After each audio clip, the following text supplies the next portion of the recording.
Guys, आज मैं explain करने वाली हूँ इसी साल 2025 में आई एक बहुत ही जबरदस्त ज़ॉम्बी मूवी जिसका नाम है साइलेंट जोन। तो मूवी की स्टार्ट में हमें एक एयरपोर्ट दिखाया जाता है जहां एक बहुत ही खतरनाक किस्म का वायरस फैल रहा था जिससे लोग चंद सेकंड में ही ज़ॉम्बी बनना शुरू हो रहे थे और लोगों पर हमला कर रहे थे, जिसका इलाज डॉक्टर और ना ही किसी साइंटिस्ट के पास था। यह वायरस पूरी दुनिया में तेजी से फैल रहा होता है जिसे आर्मी फोर्स भी रोकने की कोशिश कर रही थी। इसके बावजूद भी यह वायरस पूरी दुनिया में बुरी तरह से फैल चुकी थी। सीन शिफ्ट होता है और हम एक बच्चे को देखते हैं जो टीवी पर कार्टून देख रहा होता है। तभी अचानक से न्यूज में दिखाते हैं कि ज़ॉम्बी वायरस पूरी दुनिया में फैल रहा है। जो देख ये बच्चा अपनी मॉम और बहन एबिगेल के पास जाने लगता है। इनकी मॉम जो अपना सामान पैक करके इन्हें यहाँ से लेकर जाने की तैयारी कर रही होती है। तभी एबिगेल के डैड जो के एयरपोर्ट पर होते हैं वो इन्हें कॉल करके कहते हैं कि मैं बहुत जल्द तुम लोगों के पास पहुँच जाऊंगा, तुम लोग मेरा इंतजार नहीं करना और वहाँ से जल्दी से निकल जाओ, क्योंकि इनके डैड प्लेन से लोगों को सेफ जगह पर छोड़ने जा रहे होते हैं। एबिगेल की मॉम इन दोनों बच्चों को लेकर यहाँ से निकल ही रही होती है कि तभी अचानक से एक ज़ॉम्बी उनकी मॉम पर अटैक कर देता है। जो देख एबिगेल तो एक कार के नीचे जाकर छुप जाती है, लेकिन वो ज़ॉम्बी उसके भाई को भी काट लेता है। ज़ॉम्बी उसकी भाई और मॉम दोनों को काट कर वहाँ से चला जाता है। वहीं हम देखते हैं कि ज़ॉम्बी के काटने से एबिगेल की मॉम भी ज़ॉम्बी बन रही होती है, जो एबिगेल को देख लेती है और उसे काटने के लिए आ रही होती है। तभी वहाँ एक आदमी जिसका नाम कैसियस होता है वो आकर उसकी मॉम को शूट कर देता है और एबिगेल को गाड़ी के नीचे से बाहर निकाल लेता है, जो कि पहले एक आर्मी ऑफिसर भी रह चुका था। वहीं एबिगेल का भाई भी ज़ॉम्बी बन रहा था। कैसियस एबिगेल को उसकी आंखों पर हाथ रखने को कहता है और गले लगाकर उसके भाई को भी शूट कर देता है। इसके बाद हमें 10 साल बाद का वक्त दिखाया जाता है जहाँ पूरा शहर ज़ॉम्बी वायरस की वजह से उजड़कर खंडरनुमा बन चुका था। दुनिया से ज़ॉम्बी का खात्मा तो नहीं हुआ, लेकिन इंसानों का हो चुका है और अभी जितने भी बचे कुचे इंसान हैं वो कहीं छुपकर अपनी जान बचाने की कोशिश कर रहे हैं। फिर हमें जंगल में कैसियस और एबिगेल को दिखाया जाता है जो अब थोड़ी बड़ी हो चुकी थी। कैसियस ने एबिगेल को भी गन चलाना सिखा दिया था। अब क्योंकि वो एक आर्मी ऑफिसर था इसलिए उसने एबिगेल को भी खूब अच्छे से ट्रेनिंग दी थी कि किस तरह से ज़ॉम्बी से मुकाबला किया जा सकता है। अब कैसियस एबिगेल का निशाना चेक करने के लिए उसे एक जानवर को शूट करने के लिए कहता है। एबिगेल उसकी बात मानते हुए उस जानवर को निशाने से शूट कर देती है, जो देखकर कैसियस बहुत खुश होता है। इसके बाद इन लोगों ने इस जानवर का गोश्त अपने रात के खाने के लिए स्टोर कर लिया। अब क्योंकि रात हो चुकी थी इसलिए ये लोग यहीं पर रात गुजारने का फैसला करते हैं। कैसियस के पास एक मैप होता है जिसकी मदद से वो यहाँ के बारे में पता लगाता है कि वो इस वक्त किस जगह पर है। वो कहता है कि अगर यहाँ हम किसी नदी का पता लगा लें तो इंसानों की बस्ती तक आसानी से जा सकते हैं, क्योंकि इन 10 सालों में कैसियस ने एबिगेल के अलावा किसी दूसरे इंसान को नहीं देखा था। खैर, रात में सोने से पहले कैसियस ने अपने टेंट के चारों तरफ तारों की जाल बनाकर उसमें घंटियां लगा दी थी ताकि अगर ज़ॉम्बी उस तार को क्रॉस करेंगे तो उसे पता चल जाए। और होता भी ऐसे ही है। रात में कैसियस की आंख जैसे ही लगती है उसे घंटी की आवाज आती है जिससे उसकी आंख खुल गई। अब वो जैसे ही बाहर जाकर देखता है तो एक ज़ॉम्बी उस पर हमला कर देता है, लेकिन कैसियस काफी होशियार था इसलिए वो उसे वहीं शूट करके खत्म कर देता है। वो एबिगेल से कहता है कि यहाँ और भी ज़ॉम्बीज आ सकते हैं, इसलिए हमारा यहाँ रुकना खतरे से खाली नहीं, हमें यहाँ से फौरन जाना होगा। अगले दिन ये लोग अपने घोड़ों पर बैठकर यहाँ से जाने लगते हैं। तभी कैसियस को सामने से एक गाड़ी आती हुई दिखाई देती है जिसमें कुछ लोग होते हैं। कैसियस इंसानों को देखकर बहुत ज्यादा हैरान होता है। एबिगेल उन्हें निशाने पर ले लेती है कि कहीं वो लोग उन पर हमला ना कर दें, लेकिन इसी दौरान उन गाड़ी वालों के पास एक ज़ॉम्बी आ जाता है। कैसियस के मना करने के बाद भी एबिगेल उस ज़ॉम्बी को शूट करने की कोशिश करती है, लेकिन निशाना गलत लगने की वजह से वो गोली ज़ॉम्बी को लगने की बजाय उस आदमी को लग जाती है, जिस पर कैसियस एबिगेल पर बहुत गुस्सा करता है कि मेरे मना करने के बावजूद भी तुमने गोली क्यों चलाई। अब गोली जाकर उस आदमी के चेस्ट पर लगी थी जिससे उसका सरवाइव करना मुश्किल था, इसलिए कैसियस को उसे मारना पड़ता है। इसके बाद ये लोग उसकी गाड़ी में से जितनी भी जरूरी सामान था उसे लेकर वहाँ से जाने लगते हैं, लेकिन इसी दौरान यहाँ 3 गाड़ियाँ आती हुई नजर आती हैं जिसमें और भी सर्वाइवल थे। ये लोग जब अपने साथी को मरा हुआ देखते हैं तो समझ जाते हैं कि उसकी मौत ज़ॉम्बी के काटने से नहीं बल्कि उसे शूट किया गया है, इसलिए ये सभी लोग इनको गन पॉइंट पर लेकर कहते हैं कि तुमने ऐसा क्यों किया, अब तुम दोनों भी मरोगे। इनके ग्रुप में ही एक प्रेग्नेंट औरत जिसका नाम मैगन था, वो अपने हस्बैंड डेविड के साथ गाड़ी में होती है, जो गाड़ी से बाहर आती है और कैसियस से कहती है कि देखो हम बुरे लोग नहीं हैं, तुम्हें कोई नुकसान नहीं पहुंचाएंगे, तो तुम कूल हो जाओ। इसी दौरान हजारों की तादाद में ज़ॉम्बी इन्हें चारों तरफ से घेर लेते हैं, क्योंकि जब इन्हें अपने साथी ज़ॉम्बी के मरने की खबर मिली तो वो यहाँ आ गए। अब कैसियस और एबिगेल सर्वाइवल के साथ मिलकर ज़ॉम्बीज का मुकाबला करने लगते हैं, लेकिन वो कम होने का नाम ही नहीं ले रहे थे और यहाँ हमें इंसान और ज़ॉम्बीज के बीच जबरदस्त फाइट देखने को मिलती है, जहाँ कैसियस और एबिगेल गन के साथ साथ एक रॉड से भी उन्हें मारते हैं, जिससे सारे ज़ॉम्बीज मारे जाते हैं। इसके बाद कैसियस और एबिगेल डेविड और उसकी वाइफ मैगन के साथ उसकी गाड़ी में बैठकर वहाँ से निकल जाते हैं, लेकिन बाकी के जितने भी लोग आए थे वो सारे मारे जाते हैं। रास्ते में कैसियस मैगन और डेविड से पूछता है कि तुम लोग कौन हो और यहाँ क्या करने आए थे, जिस पर मैगन बताती है कि हमें पता चला है कि यहाँ से कुछ ही दूरी पर एक बस्ती है जहाँ पर और भी सर्वाइवल रहते हैं, जहाँ पर सारी जरूरत की चीजें हैं और मेरा बच्चा भी इस दुनिया में आने वाला है, इसलिए मैं वहाँ जाना चाहती हूँ ताकि मैं वहाँ अपने बच्चे के साथ सुकून से रह पाऊँ। और वैसे भी हमारे साथ जितने लोग आए थे वो सब मारे जा चुके हैं। जिस पर कैसियस कहता है कि यहाँ कोई ऐसी बस्ती नहीं है, मैं यहाँ पिछले 10 साल से रह रहा हूँ लेकिन किसी इंसान को नहीं देखा। इसी दौरान इनकी गाड़ी भी खराब हो जाती है, इसलिए कैसियस कुछ जरूरी सामान और गन लेकर एबिगेल के साथ वहाँ से जाने लगता है, लेकिन उनके पीछे डेविड और मैगन भी जाने लगते हैं क्योंकि वो इनके साथ ही सेफ थे। आगे बढ़ते हुए ये लोग एक सोसाइटी में पहुँच जाते हैं जहाँ बड़ी बड़ी बिल्डिंग थी जो बिल्कुल खाली और वीरान पड़ी थी, जहाँ आदम ना आदम जात थी। रात होने पर ये लोग एक बिल्डिंग में रुकने का फैसला करते हैं। कैसियस चारों तरफ से उसी तरह से घंटियां लगा देता है जैसे पहले लगाया था, ताकि रात में अगर कोई ज़ॉम्बी यहाँ आए तो इन्हें पता चल जाए। इसके बाद कैसियस डेविड और मैगन को एक मैप दिखाते हुए कहता है कि हम नदी के पास से ही होकर आगे बढ़ेंगे, हो सकता है कि वहाँ इंसानों की बस्ती मिल जाए। जिस पर मैगन कहती है कि तुम्हें भी हमारे साथ चलना चाहिए क्योंकि मुझे पता है कि वहाँ एक बस्ती है और तुम भी वहाँ सेफ रह सकते हो। जिस पर कैसियस कहता है कि सबसे पहली बात तो कोई बस्ती है ही नहीं, और अगर है भी तो मुझे नहीं जाना। तभी एबिगेल कैसियस के पास जाती है और उसे समझाती है कि हमें इनके साथ कॉलोनी जाना चाहिए, हो सकता है कि ये लोग सही कह रहे हों। कैसियस उल्टा उसके ऊपर चीखने लगता है कि तुम्हारी गोली चलाने की वजह से ही आज हम इन दोनों के साथ फंस गए हैं, इनके चक्कर में हमें खुद को खतरे में नहीं डालना चाहिए। वहीं दूसरी तरफ हम देखते हैं कि वो ज़ॉम्बी इनकी खराब गाड़ी तक पहुंच जाते हैं और इन्हें ढूंढते हुए उसी सोसाइटी तक आ जाते हैं जहां ये सभी रुके हुए थे। खैर दूसरे दिन हम एबिगेल को देखते हैं जो छत पर होती है, और जब वो छत से नीचे आ रही होती है तभी अचानक से एक ज़ॉम्बी उस पर हमला कर देता है। लेकिन एबिगेल भी कम नहीं थी, वो एक आर्मी ऑफिसर से ट्रेंड थी, इसलिए वो उसका मुकाबला करते हुए ज़ॉम्बी को नीचे फेंक देती है, लेकिन इसके साथ ही वो खुद भी नीचे गिरने वाली थी। एन वक्त पर कैसियस आकर उसे बचा लेता है। इसी दौरान ये लोग देखते हैं कि ज़ॉम्बीज का पूरा टोला उनकी तरफ आ रहे हैं, जिसे देखकर इन्हें अंदाजा हो जाता है कि ज़ॉम्बीज उन पर हमला करने आ रहे हैं, इसलिए ये लोग उनके आने से पहले ही यहाँ से निकल जाते हैं। अब ज़ॉम्बीज भी उस जगह पर पहुंच जाते हैं, लेकिन कैसियस के लगाए ट्रैप पर उनका पैर रखने से ब्लास्ट हो जाता है, जिससे ये सारे ज़ॉम्बीज मारे जाते हैं। दूसरी तरफ कैसियस और बाकी लोग सोसाइटी से काफी दूर आ चुके थे।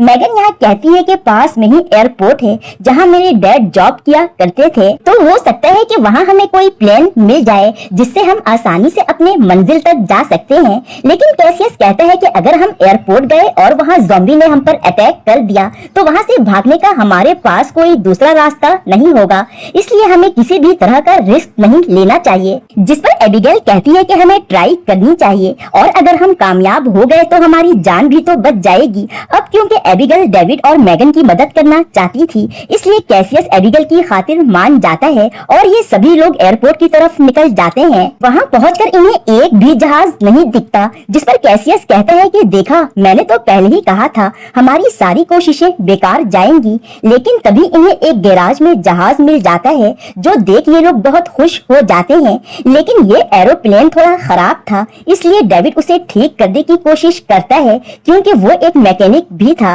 जब तक कि डेविड एरोप्लेन ठीक करता, कैसियस और एबिगेल इधर उधर घूमने लगते हैं कि शायद उन्हें कोई काम की चीज मिल जाए। इसी दौरान कैसियस दूरबीन से बाहर देखता है तो उसे लाखों की तादाद में ज़ॉम्बीज आते हुए दिखते हैं जो कुछ ही देर में इन तक पहुंचने वाले थे। इसलिए कैसियस भागते हुए जाकर डेविड से कहता है कि जल्दी से जहाज ठीक करो, नहीं तो हम सब मारे जाएंगे। और यहाँ से बाहर जाने का रनवे भी उसी तरफ है जहाँ से ज़ॉम्बीज आ रहे थे। अब ये लोग जल्दी से जहाज ठीक करके वहाँ से जाने लगते हैं, लेकिन इनके पीछे ज़ॉम्बीज भी आ रहे थे। अब क्योंकि एरोप्लेन भी ठीक हो चुका था, इसलिए ये सभी उसमें बैठकर वहाँ से टेक ऑफ कर लेते हैं। ये सभी बहुत खुश होते हैं कि आखिरकार हमने कर दिखाया, लेकिन इनकी बुरी किस्मत के थोड़ा दूर जाने पर इनकी जहाज क्रैश हो जाता है। लेकिन इसमें किसी की जान नहीं गई, बस थोड़ा बहुत जख्मी हो जाते हैं। जिसके बाद ये लोग एक दूसरे को संभालते हुए आगे बढ़ने लगते हैं और एक सेफ जगह पहुंचकर रात गुजारने का फैसला करते हैं। कैसियस मेगन को बताता है कि हमें उस सोसाइटी तक पहुंचने में मजीद 2 दिन और लग जाएंगे। कैसियस मेगन से काफी क्लोज हो चुका था और वो उसे अपने बारे में बताता है कि जब 10 साल पहले ज़ॉम्बी वायरस फैला तो उसमें उसकी वाइफ ज़ॉम्बी बन गई थी, जिस वजह से मुझे उसे मारना पड़ा। साथ ही वो ये भी कहता है कि एबिगेल को वो बिल्कुल अपनी बेटी की तरह समझता है। मेगन कैसियस से कहती है कि तुमने हम पर बहुत एहसान किया है, तुम्हारी मदद के बिना हम कभी यहाँ तक पहुँच नहीं पाते। हम पर एक एहसान और कर दो, अगर हमें कुछ हो गया तो तुम मेरे होने वाले बच्चे का ख्याल रखोगे, बिल्कुल उसी तरह जिस तरह से एबिगेल का रखते हो। मुझसे वादा करो, तुम ऐसा करोगे ना? जिस पर कैसियस भी उससे वादा कर लेता है। इसी दौरान हम मेगन के हस्बैंड डेविड को देखते हैं जो एक जगह छुप कर बैठा होता है, क्योंकि उसे एक ज़ॉम्बी ने काट लिया था। इसलिए डेविड खुद को शूट करने की कोशिश करता है कि कहीं वो ज़ॉम्बी ना बन जाए और लोगों को नुकसान ना पहुंचाए, लेकिन वो चाहकर भी ऐसा नहीं कर पाता। अब क्योंकि ज़ॉम्बी ने उसे ज्यादा कट नहीं लगाया था और उसका इम्यूनिटी पावर भी काफी स्ट्रॉन्ग था, उसे ज़ॉम्बी बनने में कुछ वक्त लग सकता था, इसलिए वो खुद को नहीं मारता। अगले दिन ये चारों वहाँ से जाने लगते हैं। इसी दौरान कैसियस डेविड के पैर देख लेता है, जिससे उसे पता चल जाता है कि वो इन्फेक्टेड है। एबिगेल और मेगन आगे बढ़ रही होती हैं, तो कैसियस डेविड को पकड़ लेता है और उस पर गुस्सा करते हुए कहता है कि तुम्हें बताना चाहिए था, ये सब छुपाकर तुमने हम सबको खतरे में डाल दिया है। अब बोलो, खुद से मरना चाहोगे या मैं तुम्हें मार दूं? जिस पर डेविड कहता है कि इसकी जरूरत नहीं है, वक्त आने पर मैं खुद को खुद ही से मार लूंगा। डेविड कहता है कि वो ज़ॉम्बी बनने से पहले अपनी वाइफ और होने वाले बच्चे को उस बस्ती तक पहुंचाना चाहता है जहां पर ये सेफ है। कैसियस उसे छोड़ देता है। ये लोग आगे बढ़ने लगते हैं और थोड़ा आगे जाने पर इन्हें एक घर नजर आता है जिसमें लाइट भी जल रही होती है, जिसे करीब से देखने के लिए कैसियस आगे बढ़ता है। तभी घर के अंदर तेज लाइट जल जाती है, जिससे इन्हें कंफर्म हो जाता है कि यहाँ कोई इंसान मौजूद है। एबिगेल उस घर के सामने जाती है और बताती है कि हमारे साथ एक प्रेग्नेंट औरत है, इसलिए हम रात यहाँ स्टे करना चाहते हैं। तभी घर के अंदर से एक नॉर्टन नाम का आदमी बाहर आता है और इन सबको अपनी हथियार जमीन पर रखने को कहता है, जिससे ये सभी लोग उसकी बात मानते हुए अपने अपने वेपन नीचे रख देते हैं। इसके बाद नॉर्टन उन्हें घर के अंदर आने देता है। नॉर्टन इन्हें बताता है कि मैं एक साइंटिस्ट हूँ और यहाँ बिल्कुल अकेला रहता हूँ। हालांकि मैं यहाँ से जा सकता था, लेकिन इस जगह पर रिसर्च करने में बहुत आसानी है। खैर, ये सब के बाद नॉर्टन इन्हें खाना देता है जो कि काफी यमी लग रहा था। जिसके बाद ये लोग खाना खाने लगते हैं, क्योंकि काफी टाइम से इन्होंने अच्छा खाना नहीं खाया होता। खाने के बाद नॉर्टन इन्हें कोल्ड ड्रिंक भी देता है और साथ ही इन्हें बताता है कि वो 10 साल पहले आए ज़ॉम्बी वायरस से पहले से ही यहाँ रह रहा है। वो ये भी बताता है कि ये जो वायरस फैला था वो बहुत ही खतरनाक था, जिसने इंसानों को ज़ॉम्बी में बदल दिया। लेकिन ये एक तरह से अच्छा ही हुआ, क्योंकि इंसानों की वजह से बहुत ज्यादा पॉल्यूशन फैल रहा था। लेकिन अब सब कुछ दुनिया में ठीक होने लगा है। उसकी बातों से साफ लग रहा था कि वो ज़ॉम्बीज का सपोर्टर है। इसी दौरान हम देखते हैं कि डेविड की हालत खराब होने लगती है, इसलिए वो जल्दी से टॉयलेट चला जाता है, जहाँ वो देखता है कि उसके विंग्स काफी वाजे नजर आ रहे हैं, मतलब कि अब वो ज़ॉम्बी बनने वाला था। जब वो वॉशरूम से बाहर आया तो देखता है कि उसके सभी साथी बेहोश पड़े होते हैं और नॉर्टन अपने हाथ में एक डिवाइस पहने उनके पास खड़ा था। वो उस डिवाइस की मदद से डेविड को कंट्रोल करने लगता है, जो कि सिर्फ इन्फेक्टेड लोगों को कंट्रोल कर सकती थी। यहाँ हम ये समझ पाते हैं कि नॉर्टन ने ड्रिंक में बेहोश करने वाली मेडिसिन मिला दी थी, जिससे ये सभी बेहोश हो जाते हैं। नॉर्टन बताता है कि ये डिवाइस मैंने सालों की मेहनत के बाद बनाई है, जिससे मैं ज़ॉम्बीज को आसानी से कंट्रोल कर सकता हूँ। ये ज़ॉम्बीज मेरा कुछ नहीं बिगाड़ सकते। नॉर्टन ने इन सभी को कैद कर लिया था और इनसे कहता है कि क्या तुम सब मेरी वाइफ से मिलना चाहोगे। जिसके बाद हम उसकी वाइफ को देखते हैं जो कि एक कैज में बंद थी और नॉर्टन अपनी वाइफ की भूख मिटाने के लिए ही इंसानों को पकड़ा करता था, क्योंकि वो एक ज़ॉम्बी थी। और इस बार उसे एक नहीं बल्कि 4 शिकार मिल गए थे, जिससे उसकी वाइफ की जबरदस्त पार्टी होने वाली थी। नॉर्टन अपनी वाइफ को कैद से आजाद कर देता है। वो बाहर आते ही इन सब पर हमला करने लगती है, लेकिन कैसियस किसी तरह से खुद को छुड़ा लेता है और बाकी सबको भी आजाद करके यहाँ से भागने लगता है। भागते हुए उसने डेविड की गाड़ी की चाबी भी उठा ली थी और ये सभी लोग गाड़ी में बैठकर यहाँ से निकल जाते हैं। आगे बढ़ते हुए जंगल में बहुत सारे ज़ॉम्बीज होते हैं जो कि इनके गाड़ी का पीछा करने लगते हैं। थोड़ा आगे जाने के बाद इनकी गाड़ी के सामने एक गिरा हुआ पेड़ आ जाता है, जिससे रास्ता ब्लॉक हो गया और ये आगे नहीं जा पाते। इसलिए डेविड किसी तरह से ज़ॉम्बीज को रोकने की कोशिश करता है, क्योंकि वो खुद भी इन्फेक्टेड था और कैसियस को इन सभी को लेकर यहाँ से भागने को कहता है। हालांकि मैगन उसे छोड़कर जाना नहीं चाहती थी, लेकिन डेविड के कहने पर उसे जाना पड़ता है और डेविड बड़ी ही बहादुरी से ज़ॉम्बीज का मुकाबला करता है, लेकिन ज्यादा देर तक वो उन्हें रोक नहीं पाता, क्योंकि वो तादाद में बहुत ज्यादा थे। तभी एक ज़ॉम्बी आकर उसका काम तमाम कर देता है।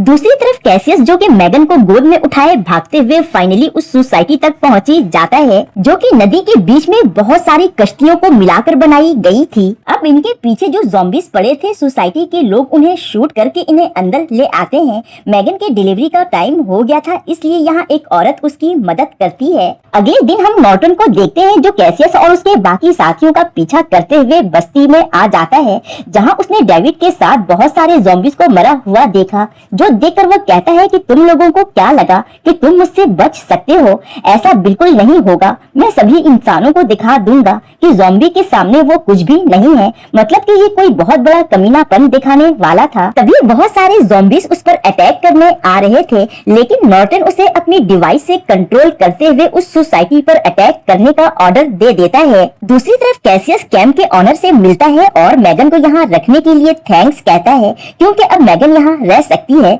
इसके बाद कैसियस एबिगेल के पास जाता है और कहता है कि हमने अपना काम कर दिया, हमारी जिम्मेदारी खत्म, अब हमें यहाँ से जाना चाहिए। लेकिन एबिगेल उस पर गुस्सा करती है और कहती है कि हमें इनके साथ ही रहना चाहिए।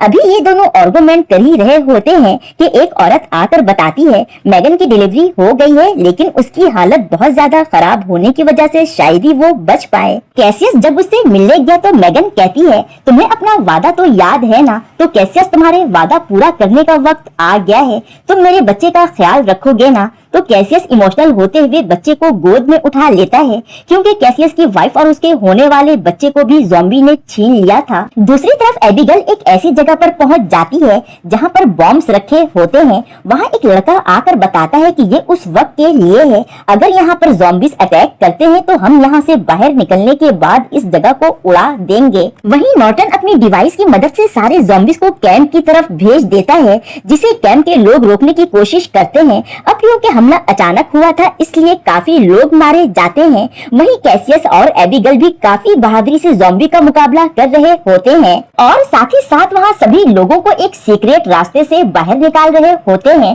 तभी अचानक से नॉर्टन एबिगेल को आकर एक पंच मारता है, जो देख कैसियस उसकी तरफ आने लगता है, मगर तभी एक ज़ॉम्बी उस पर हमला कर देता है और बस उसे काटने ही वाला होता है। किसी तरह से कैसियस बच जाता है, लेकिन इन सब में वो काफी जख्मी हो गया था। नॉर्टन उसके पास आता है और उसे मारते हुए कहता है कि तुम मेरी वाइफ को मारकर यहाँ आकर छुप गए हो, अब देखो मैं तुम्हारा क्या हाल करता हूँ।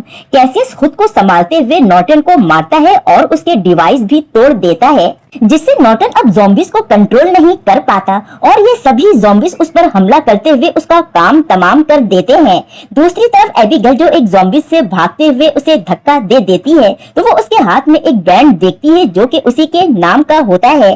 एबिगेल समझ जाती है कि ये ज़ॉम्बी कोई और नहीं बल्कि उसके डैड हैं, जो कि अब ज़ॉम्बी बन चुके हैं। इसलिए वो सभी लोगों के साथ वहाँ से भागने लगती है और इनके थोड़े ही दूर आने के बाद वहाँ एक खतरनाक धमाका होता है जिसमें सारे ज़ॉम्बीज मारे जाते हैं। लेकिन रुकिए, कहानी अभी खत्म नहीं हुई, असल पिक्चर तो बाकी है।